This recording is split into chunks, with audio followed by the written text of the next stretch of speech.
তুমি? এত রাত হয়েছে, ঘুমোতে যাচ্ছ না কেন? ঘুম আসে না তোমার? ও তাহলে ফুলঝুরিকে ওরম করে বলছে কেন?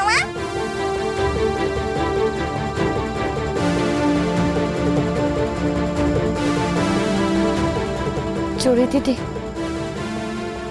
তুমি নিশ্চিন্তে থাকো গো। লালনকে আমি বিয়ে করব না।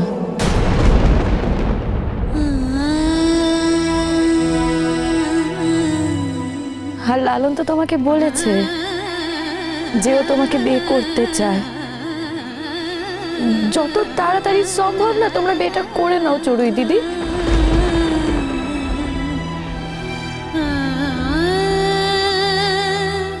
আর দেখো, আজ হয়তো লালন তোমাকে ভালোবাসছে না, কিন্তু একদিন ও ঠিক তোমাকে ভালোবাসবে গো।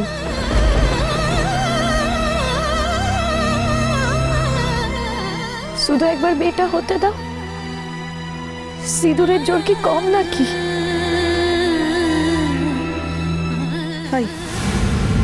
তাই না? সিঁদুরের জোর খুব বেশি, তাই না ফুলঝুরি? হ্যাঁ, তুই তাহলে নিজের বিয়েটা ভেঙে পালিয়ে চলে আসলি কেন?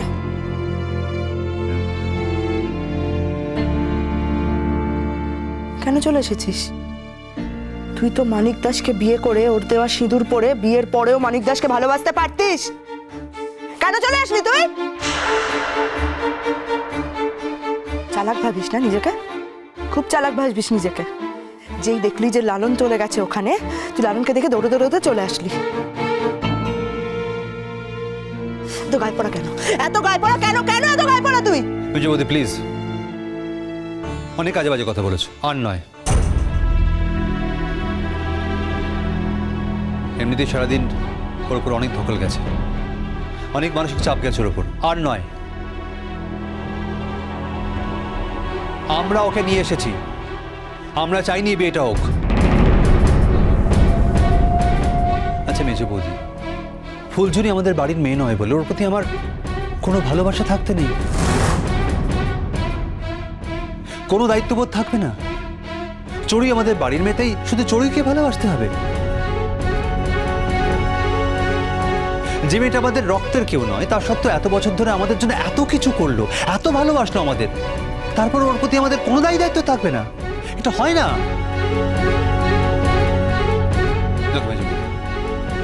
লালনের সাথে ওর কি হবে না হবে আমি জানি না, সেটা ওরা ঠিক করবে। কিন্তু মানিক দেশের সঙ্গে ওর এই বিয়েটা আমি হতে দিতে পারি না। লালনও চাইনি এটা, তাই ওকে আমরা নিয়ে এসেছি। একটা কথা বলি তোমায় মেজো বৌদি, আমাদের চড়ুইয়ের যেমন অধিকার আছে একটা সুন্দর জীবন পাওয়ার, ওরও একই অধিকার আছে। ফুলঝুরি একটা সুন্দর জীবন চাইতে পারে মেজো বৌদি, এটার অধিকারের মধ্যে পড়ে।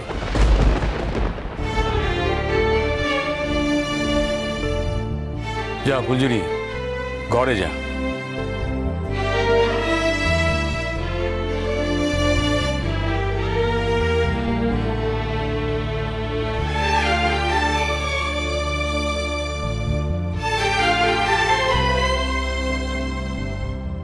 আজ কিন্তু তোমার আমাকে একটা কথা দিতে হবে লালন।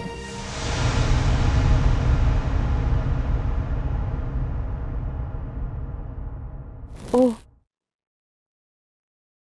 তোমাদের তো বলাই হয়নি কি হয়েছিল।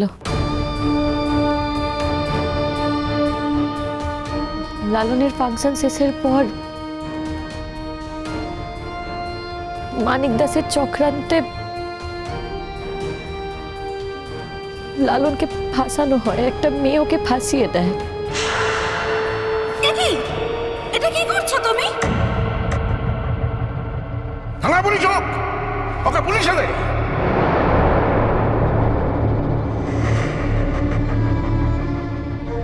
তুমি যা বলবে আমি তাই করব।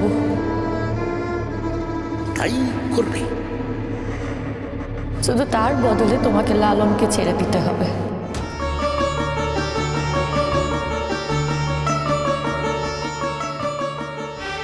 দেখো,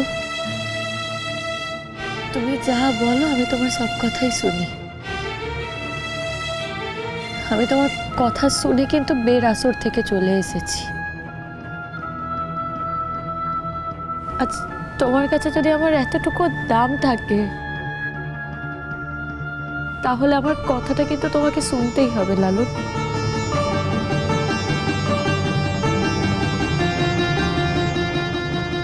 লালন, তুমি চড়ুই দিদিকে বিয়েটা করে নাও লালন।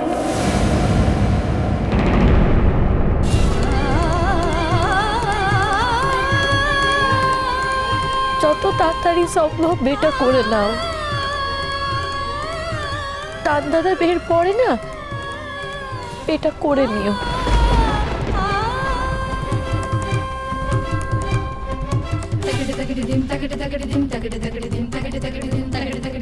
দেখো তুমি যা বলো আমি তো সব শুনি, বলো, কিন্তু তুমি যদি আমার এই কথাটা না শোনো, আমার দু চোখ যেদিকে যায় আমি না সেদিকেই চলে যাব। কেউ কোনো দিনও কিন্তু আমায় খুঁজে পাবে না লালন।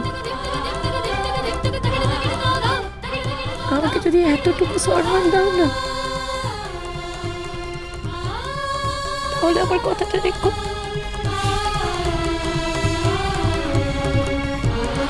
দেখো, তুমি আমাকে যা শর্ত দাও আমি কিন্তু সব মেনে নিই।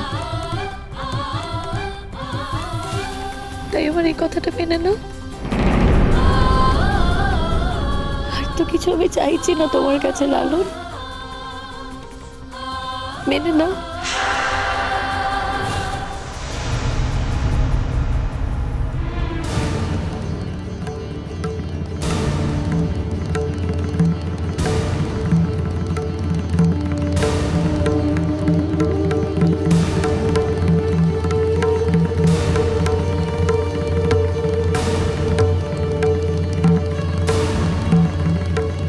কি বলছো? হ্যাঁ, কি বলছে? ওকে দয়া করছে আমাকে? দয়া করছে আমাকে? কি বলছে? হ্যাঁ, দয়া করছে। বুঝতে পারছিস না এখনো তুই? ফুলঝুরি তোকে দয়া করছে। তোর চোখ তো সবসময় নিচের দিকে, তুই তো উপরের দিকে তাকাতে পারিস না। ওই জন্য তো একটা বস্তির ছেলের পিছনে ছুটে মরছিস তুই। চড়ুই, এত কষ্ট করে তোকে আমরা বড় করেছি, আর আমাদের মান সম্মান কিচ্ছু তুই ভাবছিস না, কিচ্ছু ভাবছিস না।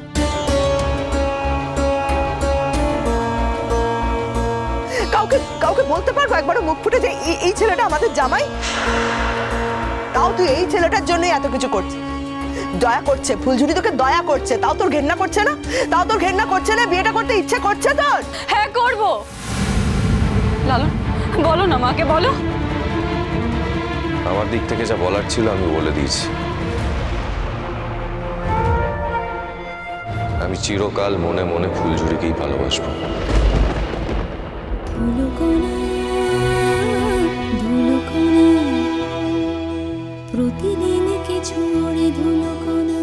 সেটা জানার পরেও যদি তুমি আমার কাছে আসতে চাও তাহলে এই বিয়ে হবে।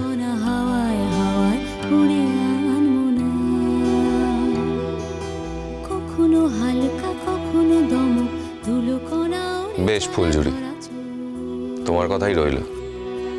আমি রাজি এই বিয়েতে।